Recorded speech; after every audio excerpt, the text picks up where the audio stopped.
So I am very, very excited. This Monday, September 8th, we're going to start a new Bible study for women here at the parsonage. And I'm not going to put all the details up just because we're posting this online. But if you would like to come and you don't know the details from one of the churches, just send me an email. I'll have my email posted in the links below and probably at the end of this video as well. Just shoot me an email and I'll give you all the details. But I did want to go through and tell everyone kind of what we can expect and what my vision is for this Bible study and what to plan for and how to prepare it and that kind of thing. One of the things that I thought of when I started thinking about whether or not I wanted to do videos and that kind of thing was we do have a lot of women within the two churches who aren't going to be able to make it out on Monday nights. Either they're busy and they can't make it every Monday night, or they aren't, their health precludes them from getting out of the house and stuff like that. And so I wanted to find a way where they could be included in what we're doing and really still feel involved in the church even when they aren't able to make it. And so that was the thought process behind these videos.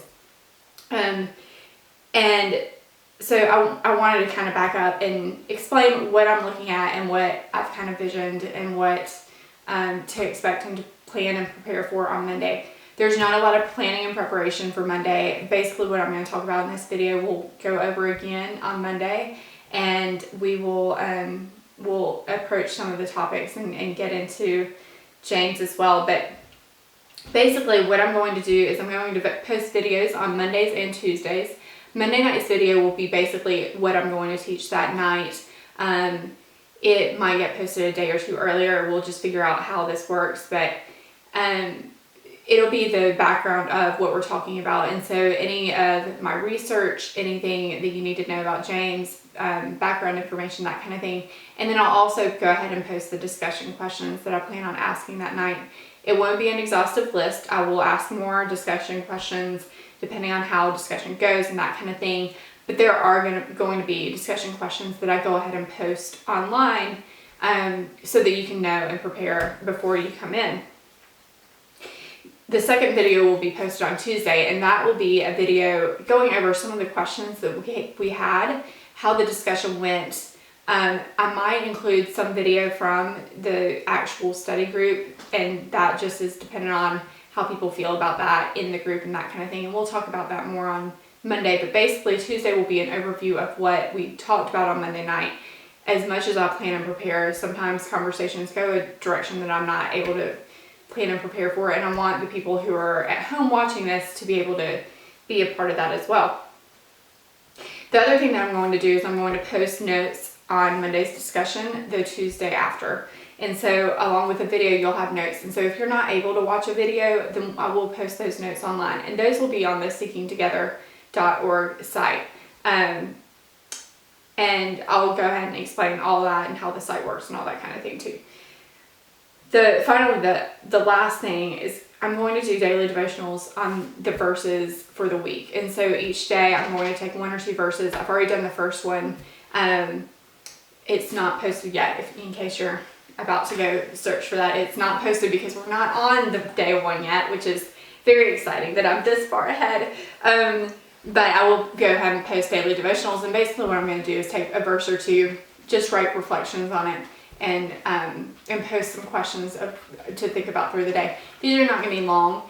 I know that a lot of people already have daily devotionals. I know that a lot of people do things like Jesus Calling and Upper Room and those kinds of things, and I don't want this to be to replace those things or anything like that. Those are great resources. I'm happy that people are doing those, but I did want to make sure that we have an element of, as we're going through James, we want to make sure that we're doing a little bit of reading before we come in on a Monday night. And so that's my plan and my purpose of doing those daily devotionals.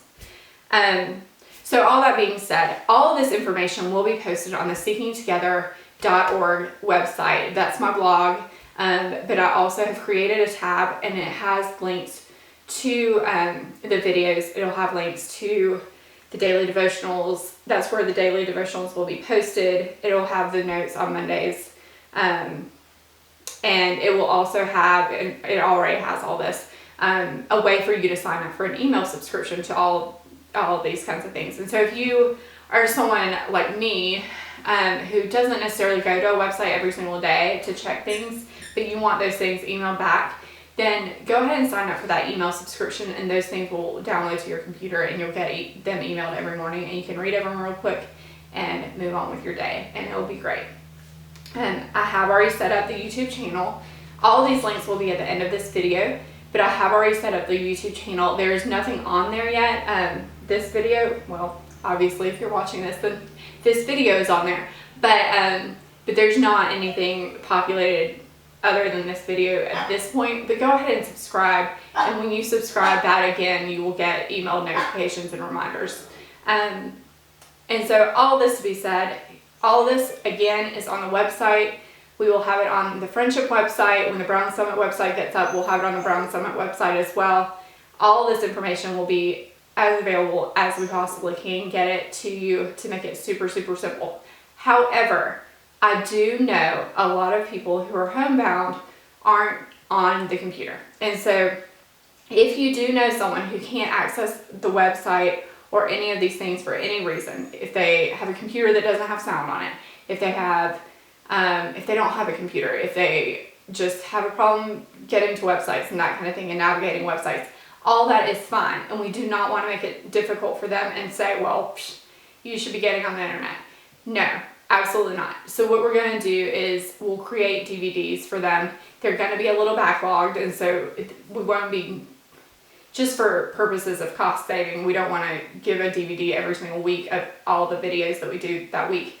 But what we'll do is we'll go ahead and deliver videos of either the entire series, or we might do a half and half depending on how much fits on one DVD after all is said and done. And so if you know someone who has a problem accessing email, or wouldn't know what YouTube was if it was sitting right in front of their face, all that kind of thing, we want to know about that. And so please email me. You can email me at amy@seekingtogether.org. That's just easier to spell than my last name, or abhutchison@gmail.com. Either one of those, I will get them. If you do send it to the Gmail, then I just ask that you spell my name right. And all that spelling will be again at the end. So a lot of information. I know that it's a lot of information, and so I just wanted to kind of close and say I'm very, very excited about this. We have been talking since I got here about wanting to bring the women of Brown Summit together. This is not just an effort of Brown Summit UMC or Friendship UMC, but we're hoping that this gets a lot of women in Brown Summit involved and close to home. I know that there are a lot of people who are traveling to Greensboro for women's Bible studies and things of that nature, and certainly I'm not trying to pull away from what those churches are doing. Those things are very, very good and very awesome, but we want to find something here at home that we can do as well in the community. And so I'm very, very excited. I know a lot of you are excited, which makes me even more excited. And so I'm looking forward to having you all in my home and ready to dig into James on Monday night. And so, I completely forgot. It was even on my notes. So this is kind of an intro as well, and we'll go over this on Monday night.